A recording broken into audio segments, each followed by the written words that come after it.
अस्सलाम वालेकुम वीवर्स, कैसे हैं आप लोग? ठीक हैं। आज की ये वीडियो हम आपको जनाब मलिक रैबिट फार्म की क्वालिटी ब्रीड्स कुछ शो करवा रहे हैं, क्योंकि आप सब जानते हैं कि ब्रीडिंग सीज़न स्टार्ट है और अल्हम्दुलिल्लाह से मलिक रैबिट फार्म के ऑलरेडी 3 महीने की तमाम स्टॉक की एडवांस बुकिंग पे एंगेज चल रहा है। जैसा कि आप चेकर्ड जायंट के ये बच्चे देख रहे हैं, माशाल्लाह से ये चेक करें, तमाम तर बच्चे जो है वो शो क्वालिटी चेकर्ड स्ट्रक्चर के अंदर जो है वो सामने आ रहे हैं। तमाम तर टेक्सचर जो है वो चेकर्ड जायंट का आपके सामने है। और इसके बाद जनाब आपको हम मज़ीद अपनी एक दूसरी फ़ीमेल दिखाते हैं। माशाल्लाह उसका भी फेस आप चेक करें।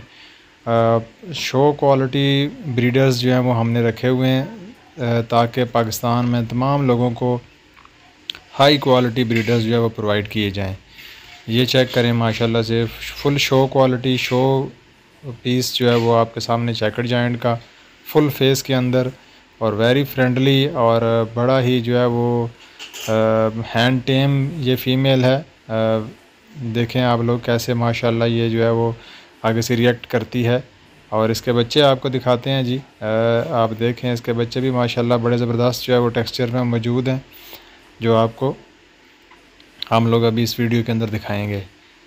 ये चेक करें जी, इसके माशाल्लाह से बच्चे इसने दिए हुए हैं और ब्लैक टेक्सचर में मौजूद है और फुल चेकर्ड टेक्सचर्स के अंदर भी इसके बच्चे जो हैं वो अवेलेबल हैं। और अब आपको जनाब दिखाते हैं pure California imported blood line. Pakistan के अंदर बहुत कम लोगों के पास प्योर ब्लड लाइन है। तमाम लोग जो है वो कैलिफोर्निया को क्रॉस ब्लड लाइन शो करवाते हैं, लेकिन पाकिस्तान में फ़र्स्ट टाइम देखें जी 5 kg कैलिफोर्निया के बच्चे, और ये भी आप बुक करवा सकते हैं। Thank you so much. Malik rabbit farm के चैनल को सब्सक्राइब ज़रूर कीजिएगा, और जिन्होंने सब्सक्राइब किया हुआ है उनका बहुत बहुत शुक्रिया। अल्लाह हाफ़िज़।